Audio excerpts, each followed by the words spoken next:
નમસ્કાર, એશિયાના સૌથી જૂના અખબાર મુંબઈ સમાચારના ડિજિટલ પ્લેટફોર્મ પર આપનું સ્વાગત છે અને હું છું જીગર પંડ્યા।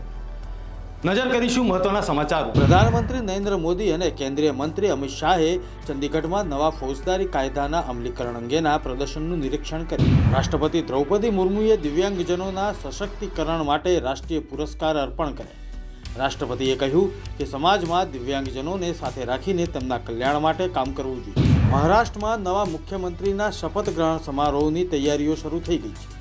એનડીએના વરિષ્ઠ નેતા રામદાસ આઠવલેએ કહ્યું કે શિંદેને મુખ્યમંત્રી બનાવવામાં નહીં આવે। તેમની પાસે મહાયુતિનું અધ્યક્ષ પદ લેવા અથવા કેન્દ્રીય મંત્રી બનવાનો વિકલ્પ છે, પરંતુ તેઓ તેના માટે તૈયાર નથી। ભાજપે દિલ્હીમાં પોતાનો રાજકીય વનવાસ પૂરો કરવા માટે ખાસ પ્લાન બનાવ્યો છે। ભાજપે સ્પષ્ટ કહ્યું છે કે જો તેઓ સત્તામાં આવશે તો આપ સરકારની યોજના જે દિલ્હીવાસીઓને મફત વીજળી, પાણી અને બસ સફરની સુવિધા મળી રહી છે તે ચાલુ રાખશે। બીજી તરફ કેજરીવાલ કહી રહ્યા છે કે ભાજપ સત્તામાં આવશે તો આ બધી યોજનાઓ બંધ કરી દેશે। સરકાર દ્વારા પ્રી સ્કૂલમાં નવા નિયમો બહાર પાડવામાં આવ્યા છે। ભરૂચ જિલ્લા પ્રી સ્કૂલ એસોસિએશન દ્વારા નવા નિયમોને આવકાર આપવામાં આવ્યો છે, પણ સંચાલકોએ નવા નિયમમાં થોડી રાહત આપવામાં આવે તેવી માંગ સાથે ભરૂચ કલેક્ટર કચેરીમાં આવેદનપત્ર આપ્યું। ભરૂચની અંકલેશ્વર જીઆઈડીસીની ડેટોક્સ ઇન્ડિયા કંપનીમાં બ્લાસ્ટ થતા 4 કામદારોના ઘટના સ્થળે મૃત્યુ થયા, તો કેટલાક કામદારો ઇજાગ્રસ્ત થયા છે, તેમને હોસ્પિટલમાં દાખલ કરવામાં આવેલા છે। સ્ટીમ પ્રેશર પાઇપ ફાટતા બ્લાસ્ટ થયો હોવાનું અનુમાન છે। ઉત્તર પ્રદેશના આગ્રામાં તાજમહેલને આજે ઈમેલ દ્વારા બોમ્બની ધમકી મળી છે।